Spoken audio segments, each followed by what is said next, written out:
BLA ना सिर्फ पाक फौज के खिलाफ वहां पर महाजराई करी, बल्कि वो आवाम को भी कुचल रही। वहां पर आए रोज जो बम धमाके होते हैं उसमें सिर्फ फौजी या सिर्फ जो फोर्सेस के लोग हैं वो नहीं मरते, बल्कि आम मासूम लोग भी मारे जाते हैं।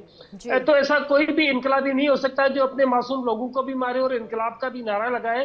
हम्म। तो मैं समझता हूँ कि बीएलए एक मुकम्मल तौर पे दहशतगर्द तंजीम है, और बीएलए की दहशतगर्दी का नुकसान जितना फौज को हो रहा है उससे कई गुना ज्यादा बलूचिस्तान के उन आम मासूम लोगों को होता है, जो कि इनके मजालिम का भी शिकार होते हैं। और उसके बाद फिर इनकी जो कार्रवाई होती है उसके बाद की जो सर्च ऑपरेशन और दीगर मामला होते हैं उसमें फिर आवाम को बहुत सारे मसाइल का सामना करना पड़ता है। तो मेरा ख्याल है कि बलूचिस्तान में इस वक्त जो हालात खराब है उसमें जितना ब्लेम हम सरकार को देते हैं उससे ज्यादा ब्लेम हमें उन लोगों को भी देना चाहिए जिन्होंने जी बलूचिस्तान के नाम पे हुकूक हासिल किए और उसके बाद आवाम को मुंतकिल नहीं किए। बिल्कुल। और हमारे साथ एक और मेहमान जुड़ गए हैं, retired lieutenant general Sanjay Kulkarni ji हमारे साथ जुड़ गए हैं। कुलकर्णी सर, देखिए जिस तरह से हम देख रहे हैं कि बलूचिस्तान में लगातार जो पाकिस्तान आर्मी है वो उन पर जुल्म ढाती हुई दिखाई दे रही है। अब यहाँ पर बीएलए ने ही पाकिस्तानी सेना के अंदर खौफ पैदा कर दिया, क्योंकि वो डटे हुए हैं, क्योंकि उन्हें चाहिए आज़ादी जो कि पाकिस्तान से नहीं मिल रही है। उल्टा पाकिस्तानी सेना लगातार बलूचियों पर आक्रामक प्रहार करती रहती है और कहीं ना कहीं उन पर जुल्म ढाती है। धन्यवाद गीतू जी। मुझे लगता है कि इसके पीछे थोड़ा सा बैकड्रॉप है, क्योंकि जिस प्रकार से नवाब बुख्ती को मारा गया और उनके 18वीं शताब्दी है, और उसमें लगातार देखने को मिल रहा है कि मुशर्रफ ने अपने ईगो के कारण जिस प्रकार से वहां पे जो दहशतगर्दी आज बलूचिस्तान में है, वो उसके कारण जो बलूचिस्तान लिबरेशन फ्रंट था पहले 1964 के आसपास, और तकरीबन 2000 के आसपास से बलूचिस्तान लिबरेशन आर्मी, और जिस प्रकार से नवाब बुख्ती को ठोका गया और जाकर के मारा गया, उसके बाद से वहां पे दहशतगर्दी बंद नहीं हुई।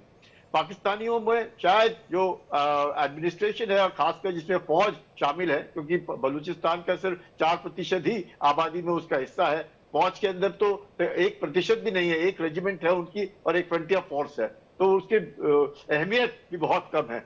उसके कारण क्या हो रहा है, बलूचियों को जो लग रहा है कि बलूची और तालिबान ये दोनों अलग अलग हैं। तालिबान एक सोच है और अफगानिस्तान और खैबर पख्तूनवा से अलग है।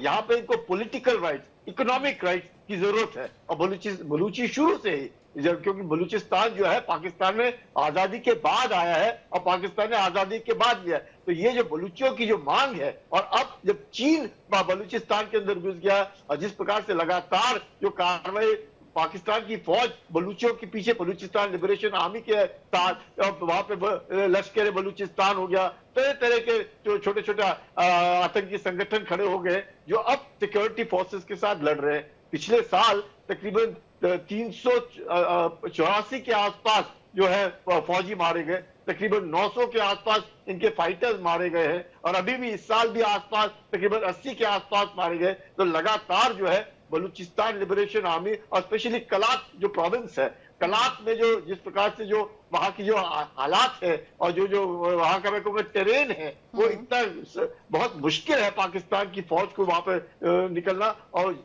यहाँ पर पाकिस्तान की फौज जो है कतराती नहीं है।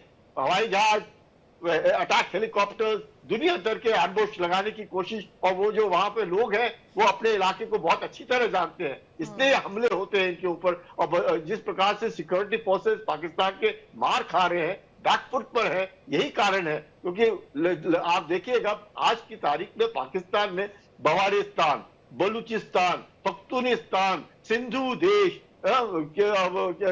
मुहाजिर सूबा, मतलब ये सब तरह तरह के जिस तरीके से अलग अलग सेपरेटिस्ट एक आवाजें उठ रही है पाकिस्तान के अंदर, उसको देख करके लग रहा है कहीं ना कहीं पाकिस्तान बैकफुट पर है अभी। जी बिल्कुल बिल्कुल। और सिवाज सर, और ऐसे में पाकिस्तान चारों तरफ से घिरता हुआ तो दिख रहा है, लेकिन सबक कुछ नहीं ले रहा है। और ये बहुत हैरानी की बात है कि कम से कम आप चारों तरफ से घिर रहे हैं तो कहीं से तो कोई फ्रंट छोड़ दीजिए। अब ये देखिए कि तालिबान भी लगातार अब पाकिस्तान के खिलाफ कुछ ना कुछ प्लानिंग कर रहा है, और अगर ये पाकिस्तान यहाँ अफगानिस्तान के जो कुछ लीडर्स हैं उनसे अगर तुर्की में मिल रहा है तो यहाँ पर पूरा मामला बहुत एक तरफा हो जाता है कि कहीं ना कहीं पाकिस्तान जो खुद सोच रहा है उसको सही मानता है और उसी दिशा में आगे बढ़ रहा है।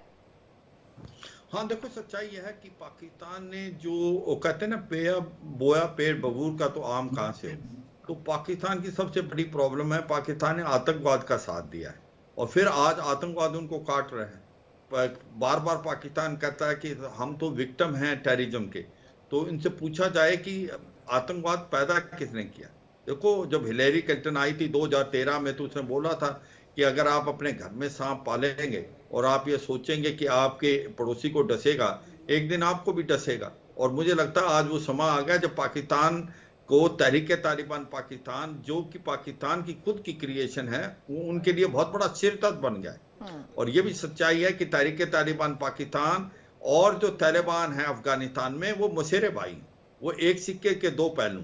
और ये भी सच्चाई है कि जब 15 अगस्त 2021 को तालिबान वहां पर आया था अफगानिस्तान में, तो बड़े खुशी का मुजाहरा हुआ था पाकिस्तान में। और जब इमरान खान उस समय प्रधानमंत्री थे, उसने कहा कि they have broken the change of slavery, तो यहां तक की बात की गई थी। मगर हमें मालूम था कि इनके बीच में बहुत तगड़ी फॉल्ट लाइन है, अफगानिस्तान, तालिबान और पाकिस्तान में इनके रिलेशन अच्छे नहीं रहेंगे ज्यादा देर। और वही हुआ, क्योंकि पाकिस्तान और अफगानिस्तान के बीच में जो डोरन लाइन है, उसको अफगानिस्तान मानता नहीं है। और जो पश्तून है दोनों तरफ, वो मिलना चाहते हैं, अफगानिस्तान सरिया लो लाना चाहते हैं। तो हो क्या रहा है कि जो हकानी ग्रुप था पाकिस्तान का तालिबान के अंदर, वो भी अब कमजोर पड़ गया है। तो अब जो तालिबान वहां से अपना अस्तित्व बनाने के लिए पाकिस्तान पे बहुत प्रेशर लग रहा है। जिस प्रकार से पाकिस्तान बार बार ये कह रहा है तालिबान को कि आप तहरीक-ए-तालिबान पाकिस्तान को बेसिस देते हैं, आप इनको कंट्रोल करें। मगर इसी को मद्देनजर रखते हुए उन्होंने जो एयर स्ट्राइक की है अफगानिस्तान के अंदर, जहां पर बच्चे औरतें मारी गई करीब 50 की, तो उसके बाद तालिबान ने भी बहुत बड़ा हमला किया है और उनकी 18 पोस्टों पे हमला किया था। 4 पोस्टें अभी भी कंट्रोल में है, करीब की 25 से 30 जो हैं जवानों को मार दिया। और अफगानिस्तान का जो तालिबान है उसको हराना बड़ा मुश्किल है, क्योंकि वो गुरिल्ला वारफेयर में बहुत ज्यादा एक प्रकार सक्रिय है। तो सच्चाई यह है कि हो क्या रहा है पाकिस्तान में, जो बताया आपने कि क्या हो रहा है। एक तो पॉलिटिकल इंस्टेबिलिटी है, इमरान खान जो पाकिस्तान तहरीक इंसाफ जो सबसे बड़ी पार्टी के उभरी हुए, उसको जेल में डाला हुआ है, उसको 100 से ज्यादा केसेज हैं। इलेक्शन जो है वहां पर फेयर एंड फ्री तो होते नहीं, क्यों किसी समय में उसको भी फायदा हुआ था इमरान खान ने, जब उसको कहते थे कि ये एक इलेक्टेड प्राइम मिनिस्टर नहीं है, सिलेक्टेड है। मगर लास्ट टाइम जो है वो नवाज शरीफ की पार्टी को फायदा होगा। आज इमरान खान को जेल में बंद कर रखा है। ऊपर से आपका इकोनॉमिक क्राइसिस बहुत है, $100 बिलियन से ज्यादा कर्जा चढ़ा हुआ है। इतना इकोनॉमिक क्राइसिस है कि आपके पास 15 दिन से ज्यादा इंपोर्ट करने के लिए पैसा नहीं। आपका फॉरेन रिजर्व घट के $4.2 बिलियन रह गया है। इन्फ्लेशन डबल फिगर में है। आपका जो इंपोर्ट बढ़ते जा रहे हैं, एक्सपोर्ट टेक्सटाइल इंडस्ट्री करती थी थोड़ा बहुत, वो भी ठप पड़ी है। जो इन्वेस्टमेंट आते थे वो बंद हो गए, क्योंकि उनको लगता है लॉ एंड ऑर्डर की सिचुएशन खराब है। तो आप देखें, इकोनॉमिक क्राइसिस, पॉलिटिकल इंस्टेबिलिटी, आतंकवाद का बढ़ना, और आतंकवाद का बढ़ना चाहे वो खैबर पख्तूनख्वा में, और ये जो बलूचिस्तान लिबरेशन आर्मी है वो एक टेररिस्ट ऑर्गेनाइजेशन नहीं है, वो एक फ्रीडम स्ट्रगल कर रही है, उनकी जेन्युइन फ्रीडम स्ट्रगल है। उनके ऊपर आपने कितने ज्यादा जुर्म ढाए हैं, वो अपने आप का अस्तित्व बनाने की कोशिश कर रहे हैं। ये अलग बात है कि आज बलूचिस्तान लिबरेशन आर्मी और Tehrik-e-Taliban Pakistan operation point of view के लिए इकट्ठे हैं, मगर अदरवाइज जो बलूचिस्तान लिबरेशन आर्मी है एक जेन्युइन फ्रीडम स्ट्रगल है। क्योंकि बलूचिस्तान के लोगों को जिस प्रकार से कुचला गया पाकिस्तान ने उनको एक्सप्लॉइट किया है, वहां पर लोगों का कोई ध्यान नहीं दिया गया, वहां पर लोग बहुत ही ज्यादा बुरी हालात में हैं। तो वो तो फ्रीडम चाहते हैं, वो कभी नहीं रहना चाहते थे पाकिस्तान। और यही नहीं, मैं ये कहूंगा गीतू, पीओजे के और गिलगित बाल्टिस्तान में क्या हो रहा है, वहां अगर आप देखें लोग सड़कों पे खड़े, चाहे मुजफ्फराबाद, मीरपुर, कोटली, जहांगीर, ददनियाल, बाग, पाकिस्तान वाला पुंछ, वो भारत में मिलना चाहते हैं।